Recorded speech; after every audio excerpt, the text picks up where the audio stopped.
Let's finally do it. Let's dive into The Exorcist. So 1973's The Exorcist by William Peter Blatty, directed by William Friedkin. Now, that's one of the reasons why I made the theme for this month a Merry Demonic December. Because all the demon possession movies and movies like Demons and Demons 2 in the church, those all have to be talked about. So that's one reason why I did that for this month. But the major reason was for covering The Exorcist 1 through 3. I might do the later ones, the prequel and all that later down the line. I don't think I've even seen them more than once. But let's talk about The Exorcist for a little bit and the impact that it had when it came out. Now, this movie is always cited as one of, or if not, the scariest movie of all time, or the greatest horror film of all time. Now, I've said a few times on here that you won't hear me say the word perfect to describe a movie more than a handful, maybe a little more than a handful of times. So, this is one of them. So we already knocked that out of the way. The Thing, my favorite movie of all time. Our discussion on that. Halloween, John Carpenter, perfect film. Hour and something discussion on that. Same with Suspiria by Argento. Same, close to the same with Mario Bava's Kill Baby Kill, which I think is a masterpiece. But perfect, it's hard for me to go that high with it. But it is a masterpiece. This is another one of those perfect films. Now, the whole thing behind how this really hit audiences when it came out, the way I look at it, and my guess for why it was so terrifying back then, and this is just my theory on this, but other things obviously came into play, but I think a big reason was back in the early 70s, this country, I can't speak for other countries, but in America, religion was still a very important part of life. It was a very big thing. Compare the early 70s, how many devout Christians or devout Muslims, devout religious people there were, versus nowadays, it would be, I can imagine it being so much higher. Because nowadays you have so many more people that just don't believe in religion, that are, either, it's a word I'm looking for. Whatever, you know what I mean. But not everyone is religious nowadays, like agnostic and stuff like that. So I feel like that's why younger audiences who watch this, who weren't brought up in a religious household, it might not hit as hard. But that's why I think it hit so hard back in 73. Because everyone was a lot more religious, and no one really saw something like this before. Seeing this young girl being possessed by a demon, or the devil, or whatever you want to call it, this demon, Pazuzu. And another thing with that, I'm going to blanket this with, I'm just talking within the confines of this film for this whole video. And strap in, as you guys know, this with the perfect films, this is going to be a fucking long video. It's probably hit the hour mark. It's a two-hour film. So be prepared. But I think that's a big reason that people were passing out and freaking out and puking and running out of theaters, because they had such strong beliefs and they're seeing something so realistic up on screen, which I'll talk about this a lot throughout this video, but the makeup on Reagan in this movie is fucking unbelievable. It really is. 50 years almost from when this movie was made. I haven't seen better makeup on a demon or a demonically possessed person in a film ever. This is it. This is the demonic possession movie. That's why it makes everybody's top 10 horror lists. That's why it's on number 1 for so many horror lists. This is the film for a demonic possession tale. And in almost 50 years, they haven't been able to duplicate how effective the makeup is on Reagan. Like in the scene when her throat is bulging out and her eyes go completely white, it just looks so good. It looks so fucking good. And what the power of Christ compels you scene, which I will talk about extensively when we get to it. With the whole makeup before she levitates with the white eyes and the cuts all over, it looks too fucking real, man. Like it really does. It looks way too realistic. So I can definitely see why people were running out of the theater, because this really does feel and look like this girl is actually possessed by a demon. And I don't think any movie has ever done a better job since. Like I really don't. I think just this is it. Demonic possession, this is the movie. Merry Demonic December, this is how we're starting it off with the fucking Exorcist. So let's watch and talk about The Exorcist, William Friedkin, Peter Blatty, and 1973. Let's go. I feel like whenever they show, like, when they have like that music at the very beginning here, like that type of music, and they're showing like the desert and stuff like that, I feel like they always use the same shot in every movie of the sun slowly setting, like before they show like the desert and shit like that. Anyone know what I'm talking about? Like I really, it seems like the same shot every single time of the sun setting. Just something to throw in there. And so we're in northern Iraq. Side note, I'll have around Christmas or right after Christmas a little unboxing video, as I ordered a few horror books that I've wanted to read for a while, including, even though I'm not a big Hellraiser fan, I'm a huge Candyman fan. So I ordered Clive Barker's Book of Blood, both volumes 1 through 5, like both books, and I actually ordered the book of The Exorcist and Legion. So I'll have a little unboxing with that. I actually got myself a little Christmas presents. I got some T-shirts, so I'll have a little unboxing video, a little like probably on Christmas, right after Christmas. So that'll be fun. So we're at this archaeological dig here, and like I said, I haven't seen the other movies, the newer ones, in years since they came out, probably. So I don't know anything that goes on in the prequel in the beginning, but they're in this archaeological dig, and Father Merrill ends up finding the statue of Pazuzu, and we find out in Exorcist 2, the heretic, that Pazuzu. We find out a little bit more about Pazuzu and that specific demon. Now I'm thinking about it, I should have done the live stream of this. I should have had like Mike and a few other people on here and just discuss The Exorcist for like an hour and a half, 2 hours, because this is just such an iconic movie and such a perfect film. But fuck it, maybe I'll do that for Exorcist 3, because I know I have a few friends, and I know a lot of people on YouTube and stuff that adore Exorcist 3 just like I do. So maybe I'll do a live stream of that. And I mean, come on, the little Pazuzu pendant looks so fucking cool. And like when we see the full statue, when Reagan, with that amazing shot near the end when she's on the bed like this, and we see Pazuzu's the statue behind her. Oh, it looks so good. The design is amazing on that. Like it really is. Like Pazuzu is such an iconic, like evil totem. Could we go with that? Yeah, let's go with totem. Now we never find out, right, how the Pazuzu statue got into Reagan's house, right? Unless they explain that in the prequel. But I've always wondered why, if the Pazuzu statue is what releases this demon to possess people, how come it didn't possess Father Merrill? Like the entire time, that from when he finds it to somehow it getting into Reagan's house, into her attic, why didn't it possess him? Does it just, it needs like a certain host, if you would say that? Like somebody weaker or more vulnerable that they can go into? So Reagan was the one. I'm going to go with that, but I still don't know how the Pazuzu statue ended up in Reagan's house.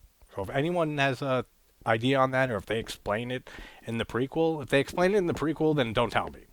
But if they don't, let me know in the comments if they ever explain that in some way, shape, or form. But yeah, let's continue. And just this whole beginning section and stuff with him in Iraq, it's shot so well. It's shot so beautifully, like of all the outdoor scenes and everything, and then just all the scenes when he's walking through the tunnel and all the workers and stuff. It feels so authentic. Like it really feels like he's in Iraq. Like they did a great job of capturing that. I don't know where they actually filmed this. Maybe they did film it in the Middle East somewhere, but if they did, it comes across awesome in this movie. And just the zoom in shot on the huge statue of Pazuzu that he sees, and then the great sound design with the dogs fighting and stuff, and then it just kind of like while it's zooming into Pazuzu's face on the statue, like you just hear the dogs fighting and just the music coming in. Oh, it's so fucking good. And then we head to Georgetown, where we have. You think I'm not going to talk about Ellen Burstyn for a while, then you're out of your fucking mind and don't know me and this channel well enough. Now, Ellen Burstyn's performance in this is so good. And I love Ellen Burstyn, like, so much. Like, I think one of the greatest performances in a film is her as Sarah Goldfarb in Requiem for a Dream. I think that is one of the best performances by an actress ever. So that's how much I love Ellen Burstyn. She absolutely kills it in this movie too. In everything that she's in. She's absolutely amazing in. And she's just an amazing woman, like in general, and just I've seen her in interviews and just she's such an awesome, amazing woman. So I love seeing her in anything. But man, she does such a great job as Reagan's mother in this. Like she really captures that feeling of holy shit, like I don't know how to help my daughter. The doctors don't know, no one knows, and I can't help either. And she portrays that so well throughout this movie, and just how concerned she is. And before even the possession happens, just we get such great character development and see the dynamic between Reagan and her mom so early on in this movie. And in just the small amount of time that we see them like playing with each other and laughing together and stuff, it feels so organic. It feels just like it's a mother with her daughter. And I think that adds to the realism of this movie too, because it feels like an actual family. It feels like a mother and daughter. And once we see what starts happening to Reagan, we already established that whole dynamic between them. So we feel for Ellen Burstyn as a mom like so much in this movie. So like we're feeling the feelings that she's feeling, the helplessness, the not knowing what exactly is wrong with your daughter, and she just does such an amazing job. That's what I'm trying to say. So we know Reagan's mom is an actress, and she's filming this film, Crash Course. Just looking at it, there's a lot of extras in that scene. Like they got a lot of extras there, unless like it was just common knowledge they were filming a movie, and a bunch of people showed up, and they just became the extras. But if not, like they used a lot of extras in this, and we get our first look at Father Karras here, which just his whole performance too is a whole nother thing. Like everybody in this movie gives killer performances, like perfect, like absolutely brilliantly acted. Every single person in this movie, every character, every line of dialogue. And a lot of this, the movie in the beginning, the early movie, is a lot of talking. It's a very slow burn film. And that's another reason I could see younger audiences, like the generation younger than mine, like I'm in my 30s, so the next generation down, I could see them not fully appreciating this movie for what it is. Same with Halloween. Same with so many of the older movies from the 70s, 80s, even 90s and stuff. For some of these young high school kids and stuff, they don't have attention spans. Like if you're watching and you're in that age group, like you're an exception. But for the most part, people nowadays, like they have no attention span.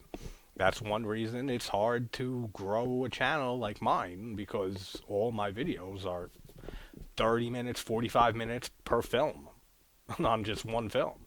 So people don't have that attention span. So it's harder to gain a channel's traction and get more subs which I don't give a fuck about. But for other people and stuff, and the people who do live streams exclusively, also, that's another thing. It's just the algorithm on YouTube doesn't like long videos.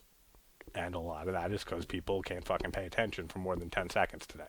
But this has nothing to do with The Exorcist. Just a tangent, like always. 15 minutes in on this video. Yeah, this is going to be fucking long, guys.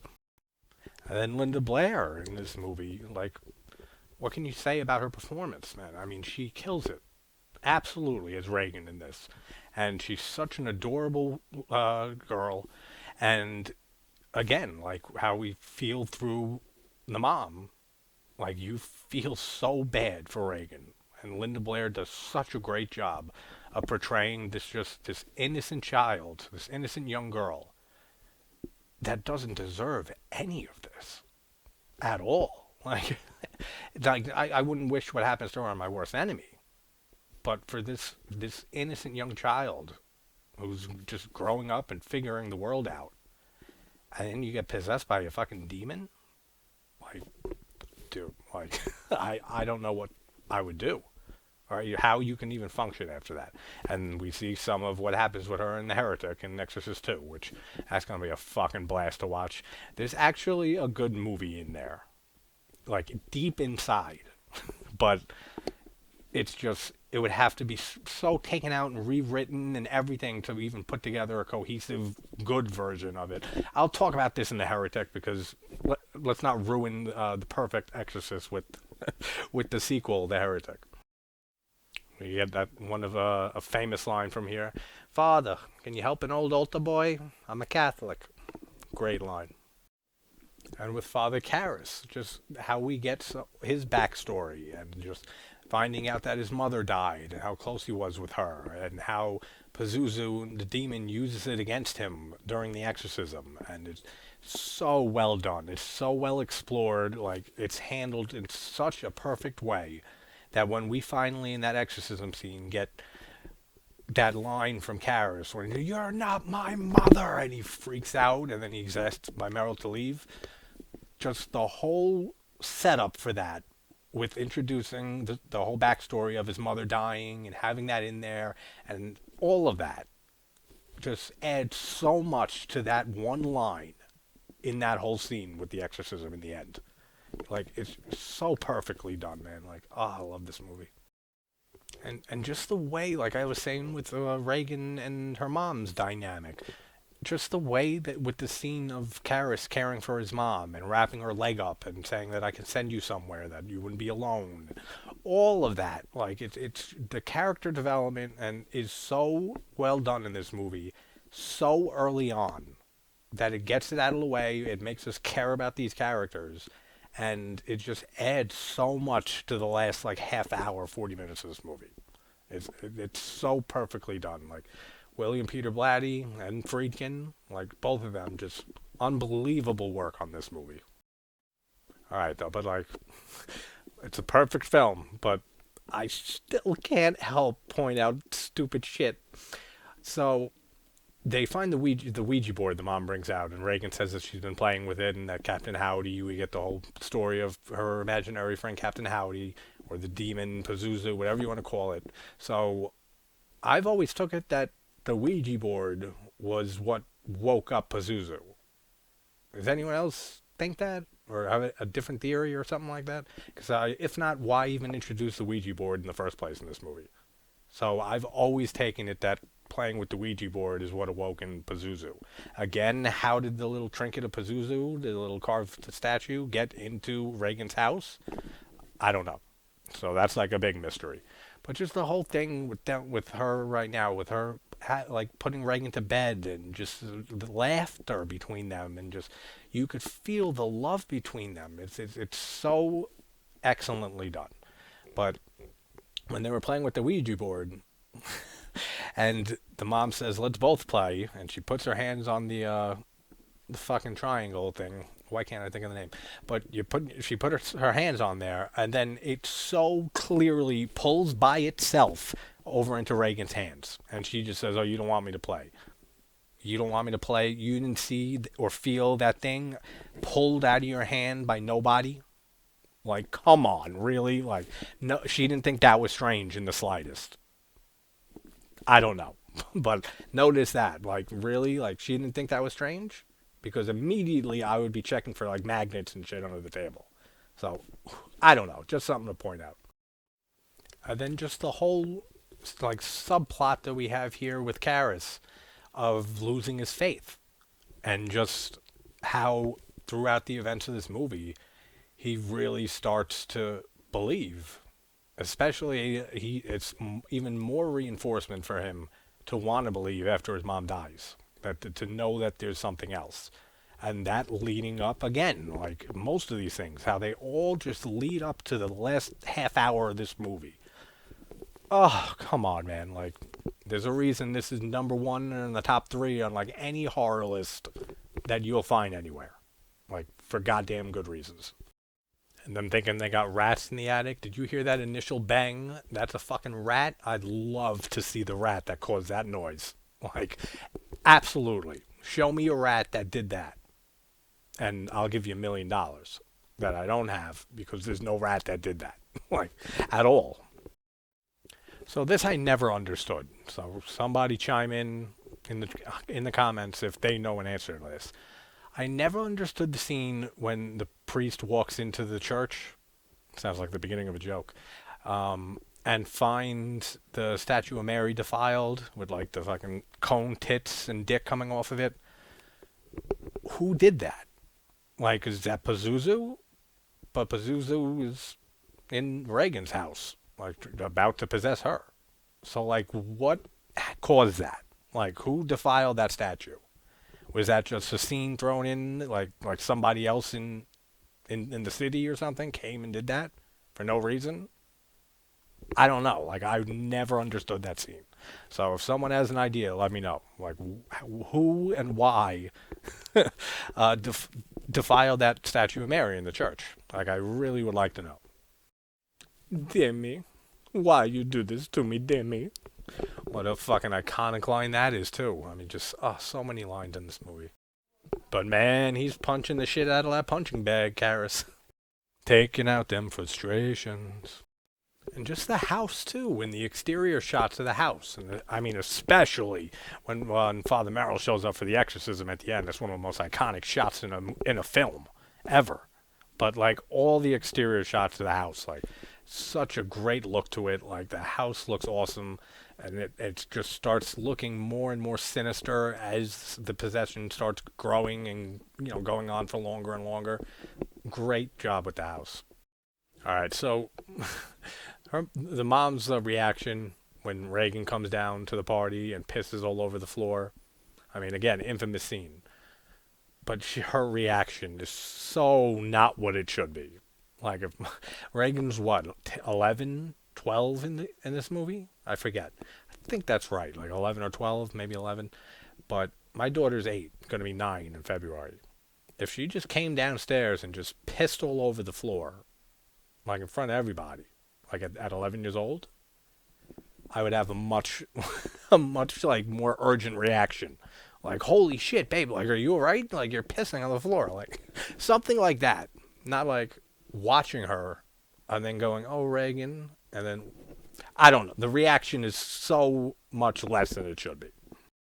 But damn, Burstyn looks great in that fucking dress, man. That's a nice dress on her. And then we get the bed shaking scene, which is, even the effect they pulled off for the bed to be shaking. I haven't seen a possession movie that does that as well as this film. Like, it looks so good in this. Like, it really looks like that bed is shaking all over the place coming off the ground. Like, I don't know. It's just everything that they did in this movie that was copied so many times since then. Just none of it is as good as this movie. Like, it really, none of it is. Like, nothing comes close to this film. Like, for me, and many, many others. But just that simple effect of the bed shaking looks so realistic. It looks so good. Like, they did such a great job with that. these fucking doctors saying that it's a fucking temporal lobe issue with chemical imbalance and stuff, and it led to a convulsion, and that's what the bed was shaking for. I would say, fuck you. Like, right to that doctor. Seriously? And I just the way she delivers the lines of saying, like, no, that was no convulsion. Like, I got on the bed myself. It was thumping all over. Like, fucking love it, man. Like, oh, I love Ellen Burstyn. But that whole thing of them thinking, then they do that invasive test on her and everything, all that bullshit. And the mom goes along with it? Like, they say it can cause hallucinations right before a convulsion. She knows what happened. She got on that bed, just like she says. That shit was shaking. That was not a convulsion. So, like, next step would be someone's fucking with us, or there's a ghost in the house. Like, that's the only other two ways you can go. It's not a fucking your daughter convulsing in the bed that's making it jump off the ground and shit. Not happening. So, just the fact we have to watch Reagan go through this test and everything is another just gut-wrenching scene. That it's like, oh, this poor girl has to go through this when there's nothing mentally wrong with her. Ah, it sucks. Now, the procedure scene, I forget what procedure this is. It's not a tracheotomy. It's something, but they're going through her throat. This scene disturbed me so much when I first saw this movie when I was, how old was I? Maybe 8 years old, something like that. This was the scene that disturbed me the most. Like, it's still hard to watch. Like, when she has the thing in her neck right here and the blood starts spurting out. The whole scene is directed so well. It's shot so well. And it's so effective at just making you just like cringe at what she's going through. Such a good scene. Even though it fucking scarred me when I was a kid. Oh, it's so good, man. The scene with when the doctors show up and Reagan's thrashing up and down in bed and then just jumping up from the bed. It looks so good. And then she does just the with the throat bulging out, like I mentioned at the beginning, the wide eyes. It looks so fucking good. It looks so realistic. Like, it really looks scary. Like, it really is so effective. It looks so scary. Like, to this day. And like I said, 50 years and all the progress we've made with makeup and special effects and all of that. Look at the last 20 years of ghost haunting demonic movies and the Conjuring series and Insidious and all those type of movies. And I love some of those movies, like, without a doubt. But, God, none of them come close to this movie. And then just when she gets up, the sow is mine, and then just fuck me, like, and the reaction on Chris and the reaction on the doctor and stuff, and just like, oh my God, like, I've nothing, and they still think like it's a mental illness here. You just saw like an 11, 12-year-old fucking talking in like a completely different voice and screaming "fuck me" over and over again towards the doctor, towards these people that she's never met before. And, I mean, yeah, it could be a mental thing. But, man, after seeing this movie when I did, if this ever happened to me, this experience, right here is when I'd be like, yeah, she's possessed by a demon. Like, 100%. She's fucking possessed. There's nothing else going on here. But, oh, what an effective scene. That is so good. And then just the way Ellen Burstyn like portrays Chris as time goes on here, how she looks more disheveled, how she wears the handkerchief band, whatever it is, around her face and stuff, and she just looks withdrawn. She looks exhausted. She looks like she hasn't slept in days. Like, it's such a great job with that too. We're just showing how she, as the mom, is dealing with this. Oh, I can't say enough about this movie, or Ellen Burstyn, or Linda Blair, or like Karis, or everybody, the whole fucking movie. Like, that's basically it. And the fucking score, man. The score, besides Tubular Bells, Mike Oldfield, which I don't know if a lot of you are progressive rock fans, but the main theme to this, Tubular Bells by Mike Oldfield. I think it's Oldenfeld, right? Or Oldfield? Oldfield. I think it's Oldenfeld. I could be wrong on that, but it definitely starts with an O and has Feld and Field or whatever the fuck in it. But that's actually like an avant-garde, like progressive rock piece. Like, that whole like composition is like a half hour long, and it's excellent. Like it's if you ever get the time to listen to Tubular Bells, like the full half hour or so version, definitely check it out. And we're at the hour mark here in the movie, which so 30 minutes in, so yeah, but pretty much on schedule. Hour video, that's what I figured. And earlier, the doctors mentioned right before they walk into the room when she's convulsing off the bed and jumping off the bed, they mentioned that they're giving her Thorazine, and that earlier though they were giving her Ritalin. Now, I know a decent amount about medication and drugs and stuff like that. Ritalin is for like ADHD.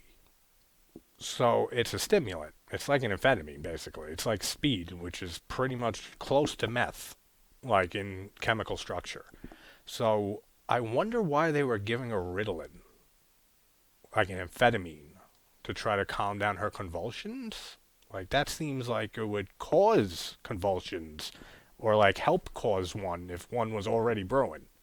So that was weird. I wonder why they prescribed her Ritalin. If anyone, for some reason, anyone who watches me is a nurse or a doctor or something, or a pharmacist, let me know. Because I'm interested to see why they were prescribing her Ritalin before switching over to Thorazine, which would be much more effective at sedating her and preventing these spasms that they think are spasms or convulsions and stuff like that. Let me know. And we get the little hypnosis scene with Captain Howdy when she's holding her hand up, which The Conjuring 2 is so nice to blatantly rip off when she's drinking the water in the corner. Like, it's not a rip off, I'm kidding, but it's so close. Whenever I watch The Conjuring 2, when that scene happens, all I can think of is the scene. It's like, come on, like this was an homage to The Exorcist.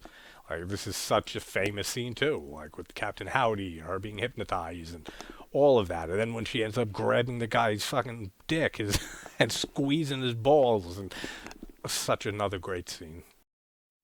And yeah, guy who gets his crotch crushed. That's why you don't sit so close next to a girl possessed by a possible demon.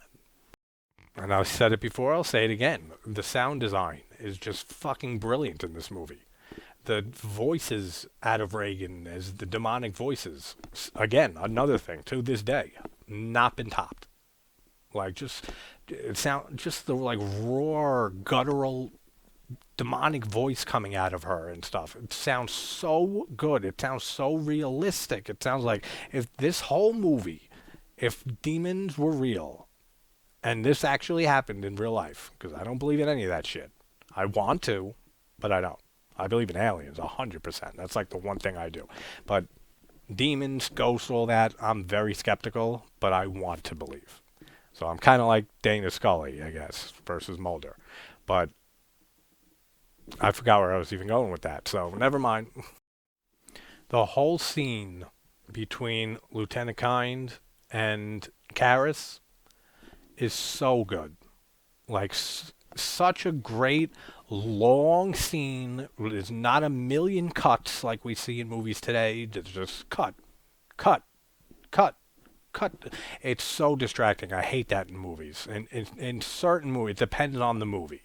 Like, I love the Saw franchise. So every time we get a twist ending in that, and there's a million fucking shots going on, that's cool. That's fine. I dig that. I'm with that.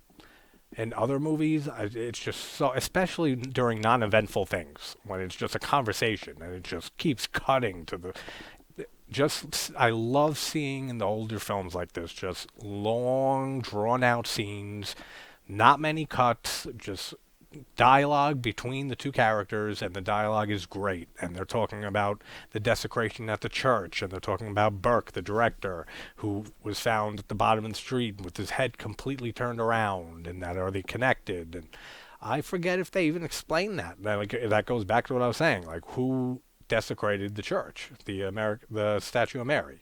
I almost said American Mary, which is a phenomenal movie, which I definitely will be covering soon. But is there just some crazy guy running around desecrating the church and killed Burke, or that was Reagan possessed? But again, did Pazuzu just go to the church and desecrated the statue? So I don't know. Let me know, because that's like the biggest question on my mind during this movie. But that whole scene, man, fucking Jason Miller just kills it, like as Karras in the whole movie. Now, I'm not a doctor, and for very good fucking reasons. But would a doctor suggest or recommend an exorcism to somebody? Like, come on. Like, would they? Like, I don't know. I mean, I get it. They've done so many tests on Reagan. They know that it's nothing psychological, nothing in her brain, nothing physical, nothing maybe physiological. And that they're saying that her thinking that she's possessed, an exorcism might, the power of the exorcism might give, like, reinforce into her brain that it worked and she's no longer possessed. And it's just a power of suggestion type thing. But would a doctor really do this? Like, I find that so hard to believe that a doctor would say, "Have you ever heard of exorcism?" and start talking about an exorcism for the daughter. I don't know. That seems a little weird. Let me know if anyone's, again, if anyone works in medicine and stuff like that, let me know because I really don't think that would happen. And that's right. I just remembered. It was Reagan who killed Burke because of the line when the maid, when she comes down and she says, oh no, when Chris comes down and says to the maid, and says, "What were you thinking, leaving Reagan all alone in the room with the window open? It's freezing in there." So she did kill Burke. But my question with the defilement of the American Mary, I keep wanting to say that, the Mother Mary statue in the church, that's still up for debate. So we only have that one mystery. And then just the whole interrogation scene, like kind of passive interrogation scene between Chris and Kinderman. Damn it. No. I always call him Lieutenant Kind. I fucked it up. Whatever. Kind, Kinderman, that's like my in-joke. So Kinderman just like interrogating her and saying like, is there any reason that Reagan would open the window and just like trying to figure out the whole murder here. And then I just love this whole character of Kinderman, which I love even more in Exorcist 3 because we got fucking Scott playing him. Like, such a great movie. Can't wait to talk about Exorcist 3 for sure. But another great scene here with the whole little interrogation and Kinderman like just thinking to himself like what the possibilities of what happened to Burke are, and so good. And I love just the small line of dialogue from Kinderman when he says it's possible, not probable, or something like that. I forget. Like he said it like a little bit ago, but I love that little line just thrown in there, like possible, not probable, or the opposite. I forget which it is. Whatever, but it's such a great line. I had to go back because now it was annoying me. It's probable, not certain that he is. When he's just, but I love that when he's just talking. He says it's probable, not certain. Just just those that one line just adds so much to it for me. Like I don't know what it is. Anyone agree with that? Like just that one little line he throws in just adds something to the whole conversation, to all the dialogue. Like it works so good in this.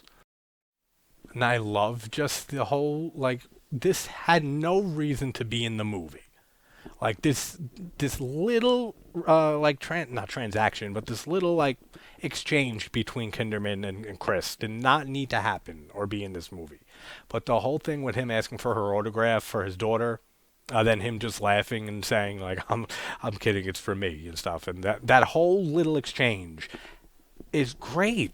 Like it really adds to these characters, and like I said, that makes you care about them. Like they do such a great job throughout this whole movie with exploring the characters and the character development and making you feel for these characters and making you interested in them and making you interested in everything that Kinderman has to say in his little investigation into all this. Like just and it didn't have to be there.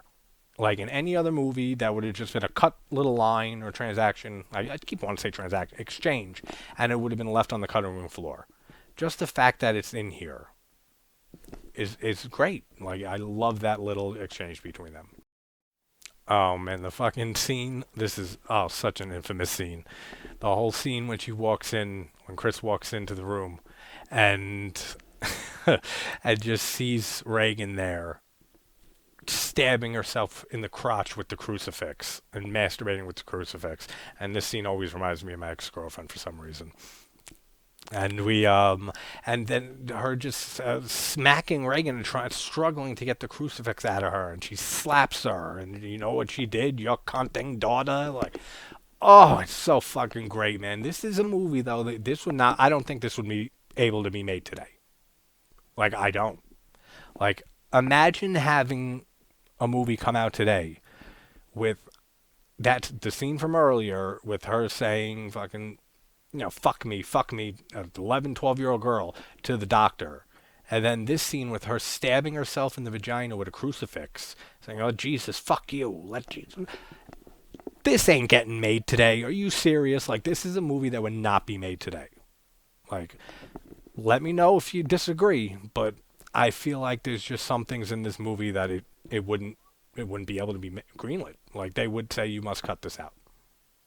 Like, like, especially the crucifix masturbation.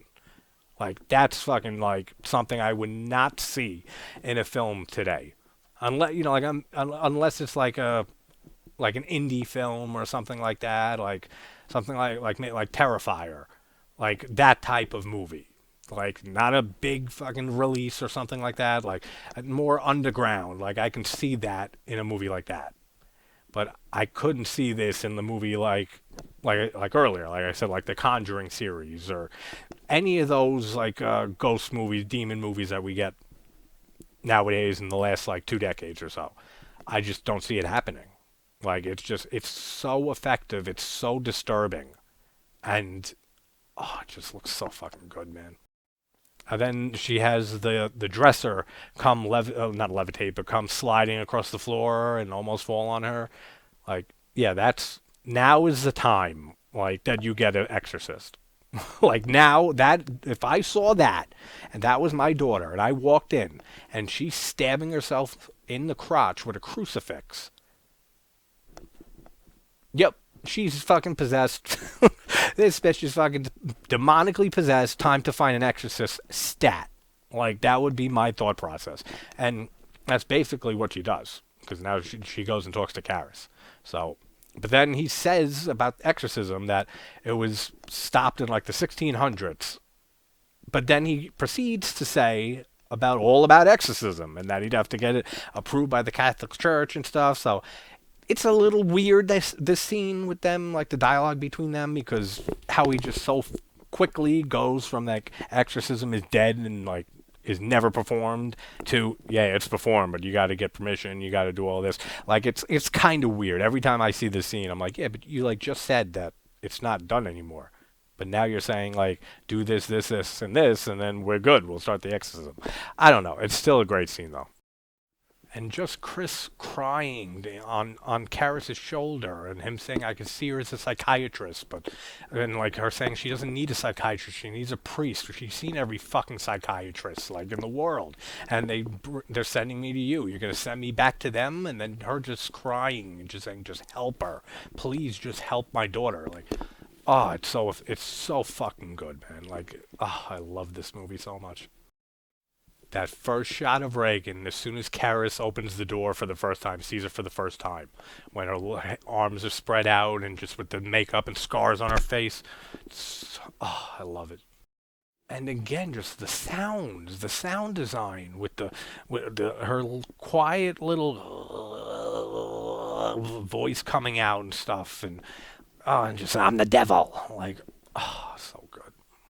And then we get him, Reagan, Pazuzu, the demon in her, recreating the guy's voice from earlier. And can you help an old altar boy, father? This whole fucking scene, man, between Karis and Reagan is great. And then just him asking about his mother's maiden name and that she should know it, and he just gets fucking puked all over him with the fucking split pea soup and stuff. And, that's so iconic. Like, so many things from this movie is just infamous at this point. And seriously, you record that shit before he walked in that room. The church sees that video of her spewing green shit out of her mouth and talking in all those voices. Come on, man. Instantly approved. Like, exorcism approved by the church. Like, seriously? Like, how else are you explaining that shit? How else are you explaining her talking in the guy's voice that he saw earlier in the movie? And the demonic growls coming out of her are then just fucking green shit out the mouth onto Harris. Like, there's no way, like, that she's not possessed by a demon. Like, there's not. There's no other possibility at this point. And it should be exorcism on, let's fucking go. Like, immediately. Yeah, and he's still, like, come on, like, Harris, like, he doesn't think immediately that this possession is real, that this girl's actually possessed, that he has to say to her that you asked me what was best for your daughter, and I think 6 months under heavy observation, the best hospital you can find and everything. He doesn't think already, and I know, like I said, which is a good thing, the whole thing with him losing his faith and stuff, so he's trying to believe, but he lost his faith. He doesn't believe in God anymore. He's like questioning his belief in God. It's so hard for him to see this for what it actually is. And I think that's played on so well in this movie. But the fact that he doesn't immediately now, like, say, yeah, exorcist time, like, get the fuck out of here. And Karras does mention and says that, repeats the line from Reagan, that he says, like, your daughter doesn't say she's possessed by a demon, that she says that she's the devil itself. So that goes against what we know about it's Pazuzu, the demon, possessing her. So is that just the demon fucking with him and saying that, that I have these, that I'm the devil itself? Possibly. That's probably what it is. But we know it's Pazuzu. And now we have Karras recording their conversation that'll play back later. And just the sound effects with this, with the holy water when he sprinkles it on her, and just, it burns with the demonic voice, and so, it sounds so great. It sounds so authentic. It's like I said, it's like watching an actual exorcism. Like, Jesus, did they nail this movie? Yeah, just all the sound design in that scene is fucking phenomenal. I mean, of course, in the whole movie. But Jesus, in that scene with the guttural voices and split voices coming out, and it sounds so good. Like, it really does. Like, the sound design is perfect in this movie. And this is another small thing, but just it's awesome. Just when Karras is coming back out of the room and down the stairs, the tracking shot of just him coming down the twisting staircase and stuff. Just awesome camera work. Like, really, really cool. Responding please to Chris asking, you want a drink? This is probably the most intelligent thing that Karras has done in this movie so far. So we find out in the next scene that Karras actually used tap water and not holy water on Reagan. And she still reacted like it was actually blessed holy water. So that brings into question, like, why didn't Pazuzu know that wasn't real holy water?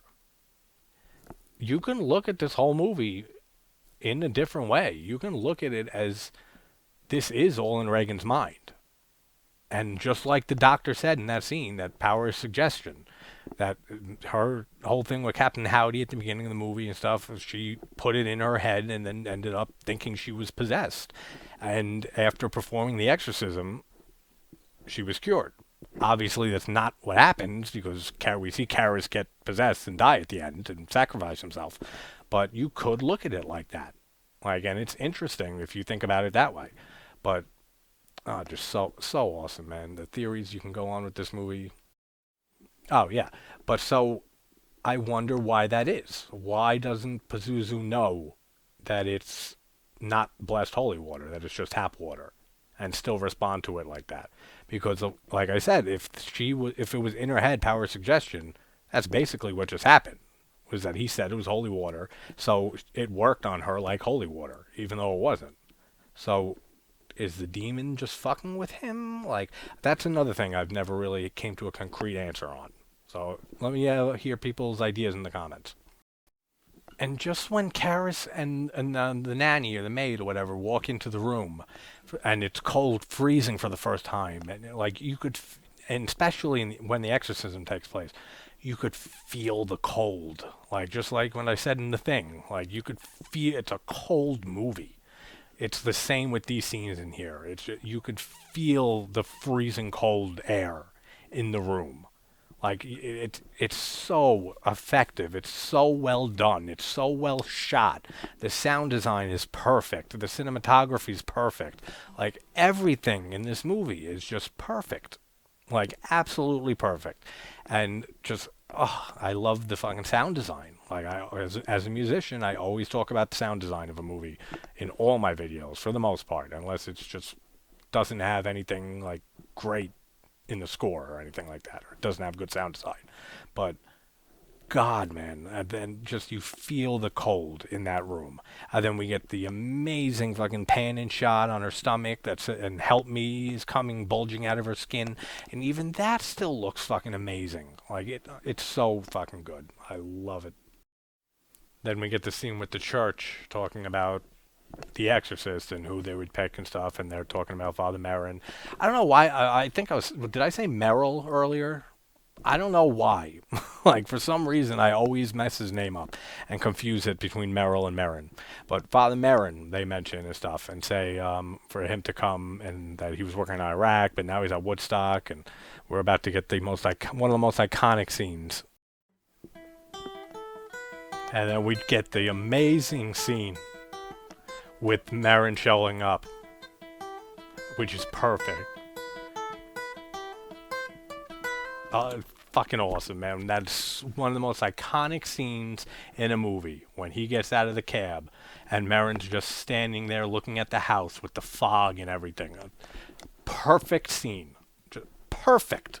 Like, absolutely. And I love Marin's whole dialogue with Karras and saying not to engage in conversation with the demon, and that demon's a liar, and that it'll lie to confuse us, and just all of that. That the attack is psychological and powerful, so don't listen. Like all of that, every line of dialogue in the whole movie, but every line of dialogue between Karras and Marin in this last half hour, fucking perfection. Like, I wouldn't take a line out. I wouldn't change a cadence of the lines delivered. Like, just, they fucking gave their all, man, in this, the whole ending of this movie. But, Jesus, like, what a performance by everybody in this. And then, we were about to have Marin and Karras walk into the room for the first time, which, And I just love how professional Father Merrin is, and that like he's dealt with this before. Like I said, I don't know, I don't remember what happened in Dominion in the beginning, the prequel, but pretty sure he performed an exorcism before, so he's experienced in this. That's why he's the exorcist. So he's seen this before and dealt with this. So just his professionalism and that he doesn't get like thrown off or by anything that Reagan does, or Pazuzu in this situation, does, even though Karras responds so differently, because his faith is up in the air. His faith, he's confused about his faith.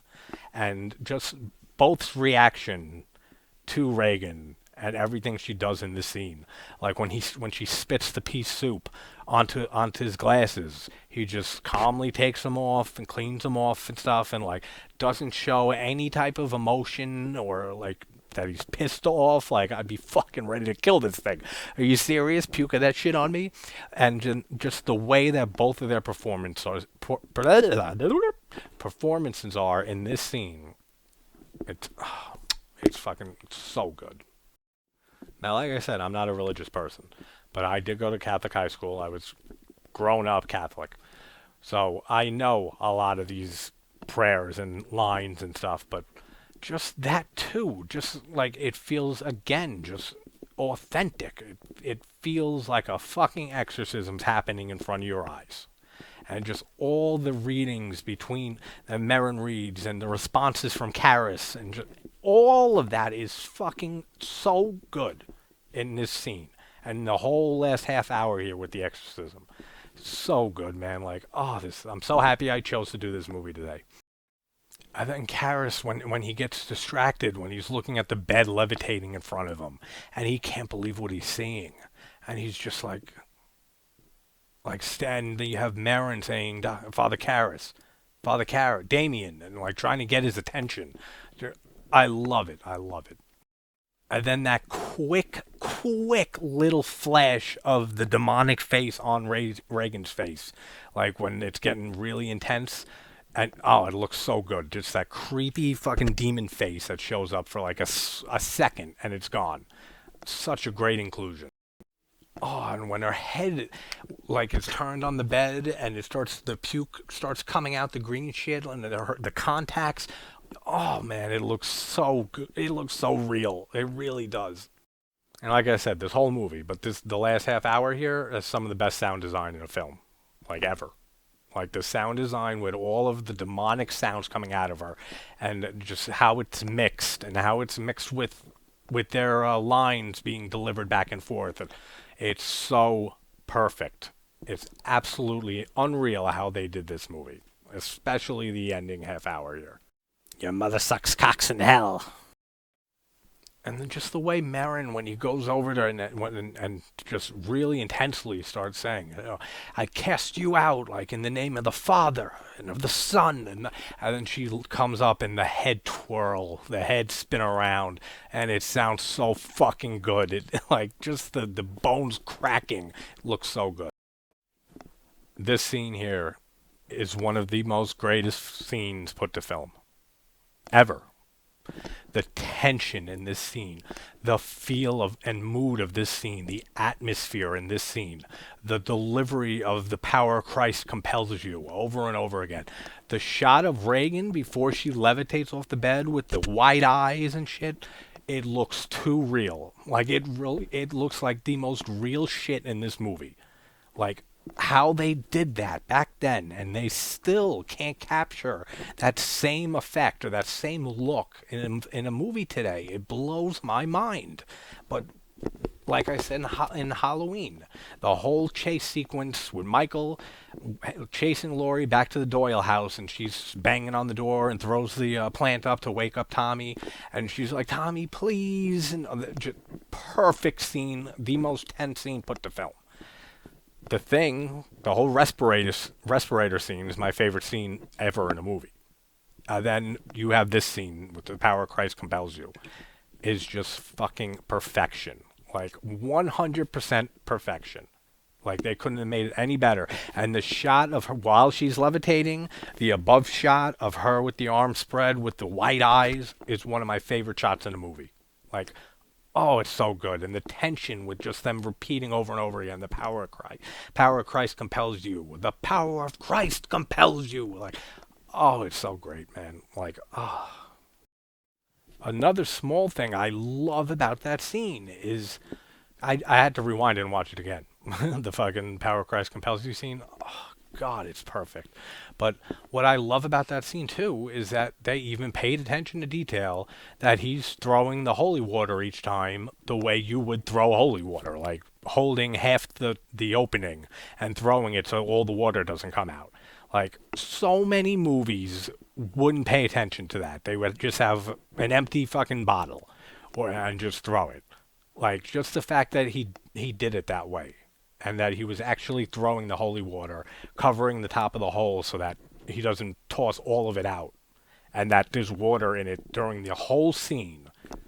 I don't know what it is, but you guys know me with continuity and stuff like that. It hits every fucking point for me. So good. And then we get the scene, that infamous scene with Reagan when she stretches up on the bed and we see the statue of Pazuzu behind her. What a fucking brilliant shot, man. Like, now they show Father Merrin. Oops. Sorry. They show Father Merrin taking heart medication.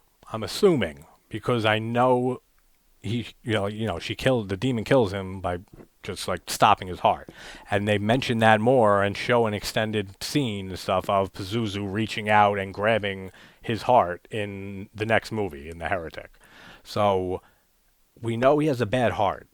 I kind of wish that they showed that earlier, like more than like 15 minutes before he dies, like just to show that he has this heart condition a little earlier in the film. But it's such a small little nitpick, like it has no bearing on how perfect this film is.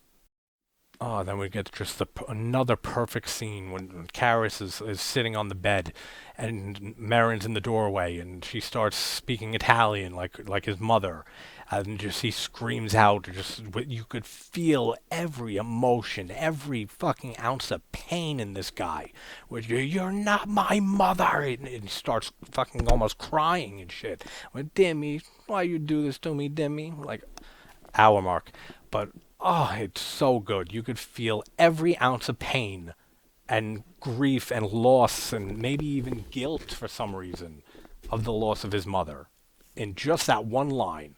And then Marin says to get out because he knows you can't be this emotionally fucked up in this situation. But oh, Jason Miller, man, he kills it. And then Kinderman shows up, and then Karis goes into the room and finds Marin dead on the bed with Reagan sitting there laughing. And again, just the makeup on her, man. It looks so fucking scary. Like, it looks so demonic. Like, it's just perfect makeup. Like, so good. And I know a different actress played a lot of the scenes in the end here. I forgot her name, but she played a lot of the demonically possessed parts. Fucking killed it. Like 100%. Oh, I get chills, man, when he's fighting with Reagan and saying, "You son of a bitch," and slapping her and coming to me, like, take me. Oh, it's fucking chilling, man. Every time I watch this movie, I get goosebumps during that. And he ends up getting possessed, and he just has that moment that I guess his faith was restored during all these events happening in the exorcism, all the shit he's seen. He's fucking believing in God now, like 100%. So I guess he was able to pull out, like push the demon out for a second and gain control, and just throws himself out the window and down the steps. And for some reason, huge city, the whole fucking place shows up. Like, there are so many people here, like in front of Karis's body, like a minute after he falls out that window. Like, what is this, Chicago? It takes place in, I forget. I know Georgetown. I don't remember the state. Whatever. But it's a city. There are people there so fast, and there are so many people crowding around this. That I don't know if this would ever happen, but it doesn't matter. I kind of love and respect the fact that they don't even try to explain how they explained any of this shit to the cops. I mean, like, again, this is just me nitpicking like usual, but how they explain that shit? Like, really? Like, we already had Burke thrown out the window. Now you got fucking Karis who flew out the window. And the only person in the room is fucking Reagan. You have Chris downstairs. And then you have fucking Father Marin dead, too. Oh, this looks real bad for fucking Reagan and Chris, both of them together. This looks like a terrible situation they're in. And that there are 3 dead bodies now, all surrounding them in their house. I don't know how they got out of all that shit. Like, and I love how, usually it would annoy me, but come on, with a fucking perfect movie like this, it doesn't matter. But I don't know, man. Like, that seems a little ridiculous to me that they didn't get questioned for murder or anything like that. Like, they were just, there was no investigation. Like, I don't know. They skip over all of it. So we just go and see that Reagan's fine. And she doesn't remember most of it. But then she kisses or gives a hug to, fucking, what's his name? To the friend of Karis, the other priest. Like, she gives him a hug, like, thank you for everything, but like it seems like she remembers like what she's thanking him for, because she gives him a real heartfelt like hug. But Chris just said she doesn't remember anything.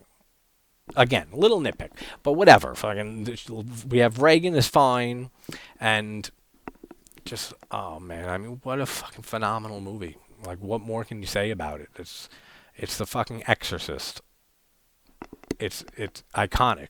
It's one of the best, if not, like I said, the best horror movies on most people's lists, and for damn good reason. Like, I know looking through lists and stuff, it kind of gets boring when every list you're looking at has The Shining, Psycho, and The Exorcist in the top 3 and stuff, but when you really sit back and watch them again, for whatever time it is for you. Like, I don't even know how many times I've seen this movie. It really, really, it's supposed to be there. Like, yeah, you see it all the time. You see Psycho, you see The Shining, you see Halloween, you see The Thing, you see all those movies in top threes, top fives, number ones. It's because they're fucking iconic. It's because they're perfect movies. It's because it's an experience watching these films like no other.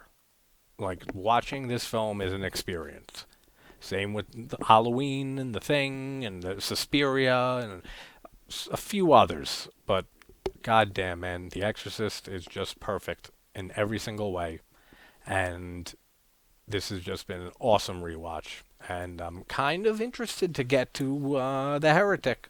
Gotta admit, because I actually rewatched it for the first time in a long time, like maybe a year ago. So not too recently, but not too far in the past. So I've seen it more recently, and I kind of gathered thoughts on it while I was watching it. So it's going to be interesting to talk about it and watch it on the next video. And then Exorcist 3, obviously, Legion is coming after that, which, what a fucking amazing movie that is, man. Like, that movie almost ties this one for me as the best in the series. Like, Exorcist 3 is just absolutely unreal. Such a great movie. It's so underrated. It's been gaining a lot more love over the years and decades since it came out. But oh, I fucking love it, and I'm so happy I ordered the book Legion so I can finally read it, and the book for this so I can finally read that. So yeah, like I said, I'll have an unboxing with that and a few other little horror things that I bought myself for Christmas presents and shit. But yeah, guys, The Exorcist, 1973, William Peter Blatty's, directed by fucking William Friedkin. I don't know what else to say.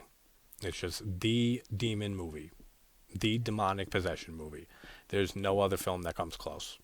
Like, and that's the reason that this is the top on most lists, or in the top three, because it deserves to be there. Same with every other of those movies that you see all the time with Psycho. Can't wait to do the Psycho series. I love Psycho 2. I kind of really like Psycho 3. Psycho 4 has been, yeah. But, and I mean, Psycho is a fucking masterpiece, too. So I can't wait to cover those. But it's a masterpiece. Of course it's going to be in the top three. Look at The Shining. It's one of the few movies I have on physical media anymore.